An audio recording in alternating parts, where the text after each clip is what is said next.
Hi friends, welcome to my channel. இன்னைக்கு நம்ம வீடியோல என்ன பார்க்க போறோம் அப்படினா பூரிக்கு கிழங்கு எப்படி செய்யலாம் அப்படினு பார்க்க போறோம். தேவையான ingredients தக்காளி 2 எடுத்துர்க்கேன், சின்ன தக்காளி 2 எடுத்துர்க்கேன், பெருசுனா நீங்க 1 எடுத்துக்கோங்க. வெங்காயத்தை நான் நீல வாக்குல கட் பண்ணியிருக்கேன். 2 பச்சை மிளகாய், வெங்காயம் 1 எடுத்துக்கோங்க. 2 கருவேப்பிலை கொஞ்சம், கொத்தமல்லி கொஞ்சம் எடுத்துக்கோங்க. உருளைக்கிழங்கு பாயில் பண்ணது 3 சின்ன உருளைக்கிழங்கு, பெருசுனா 2 போதும். கடலை மாவு 3 டேபிள் ஸ்பூன்.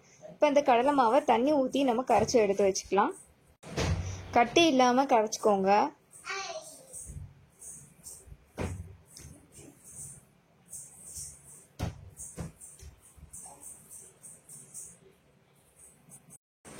இதில் தண்ணி மெஷர்மெண்ட் எதுவும் கிடையாது, நம்ம தண்ணி விடுறது தான் அளவு. அதை பார்த்து கட்டி இல்லாமல் எடுத்து வச்சுக்கோங்க. இப்போ ஒரு பேன் ஹீட் ஆனதும் ஒரு 2 டேபிள் ஸ்பூன் எண்ணெய் விட்டு 1 டேபிள் ஸ்பூன் கடுகு உளுந்தம்பருப்பு போட்டுக்கோங்க. கடுகு உளுந்தம்பருப்பு கொஞ்சம் பொரிஞ்சதும் நம்ம எடுத்து வச்சிருக்க வெங்காயத்தை ஆட் பண்ணிக்கிறோம்.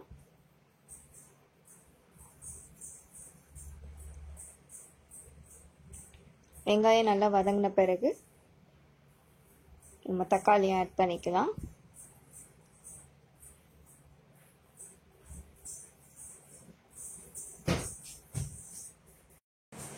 வெங்காயம் வதங்கிருச்சு. இப்போ பச்சை மிளகாவை ஆட் பண்ணிவிட்டு அதுக்கப்புறம் நம்ம தக்காளியை ஆட் பண்ணிக்கலாம்.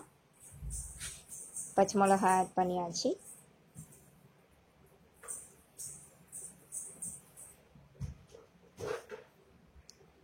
இப்போ ஒரு 5 மினிட்ஸ் கழிச்சு நம்ம தக்காளியை ஆட் பண்ணணும்.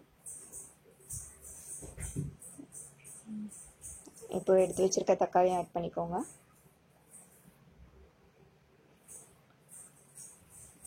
தக்காளி நீங்கள் கொஞ்சம் பொடிசாவே கட் பண்ணிக்கோங்க.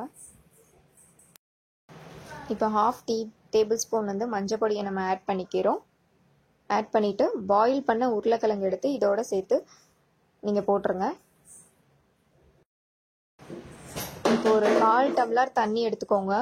எடுத்து இதோட சேர்த்து ஊற்றிட்டு இன்னும் நல்லா கிளறி விட்டுக்கோங்க. அப்போ தான் அந்த தக்காளி வெங்காயம் ஃப்ளேவர் எல்லா இடத்துலையும் உங்களுக்கு வரும்.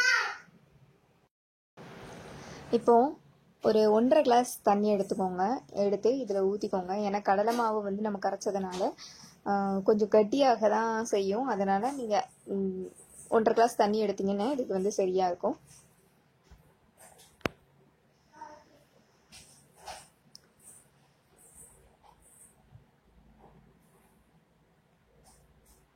ஒன்றரை கிளாஸ் விட்டுக்கோங்க. நான் 1 கிளாஸ் தான் விட்டுருக்கேன். நான் அதுக்கப்புறம் 1/2 கிளாஸ் ஆட் பண்ணிக்கிட்டேன். இப்போது இதுக்கு தேவையான உப்பை நம்ம போட்டாச்சு. இப்போ கொஞ்சம் கிளறி விட்டுக்கோங்க.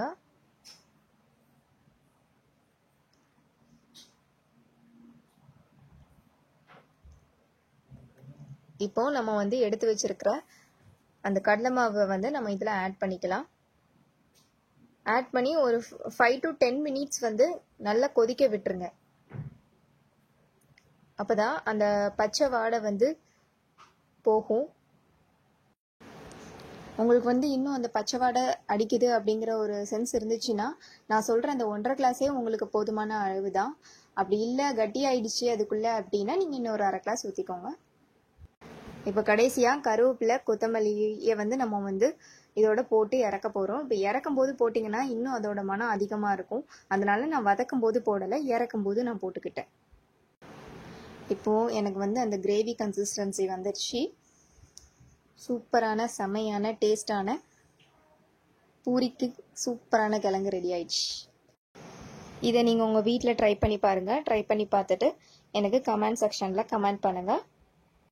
நாங்கள் அப்லோட் பண்ணுற வீடியோ உங்களுக்கு பிடிச்சிருந்தா லைக் பண்ணுங்கள், எங்கள் சேனலை சப்ஸ்கிரைப் பண்ணுங்கள், உங்கள் ஃப்ரெண்ட்ஸ் எல்லாருக்குமே ஷேர் பண்ணுங்கள். தேங்க்யூ.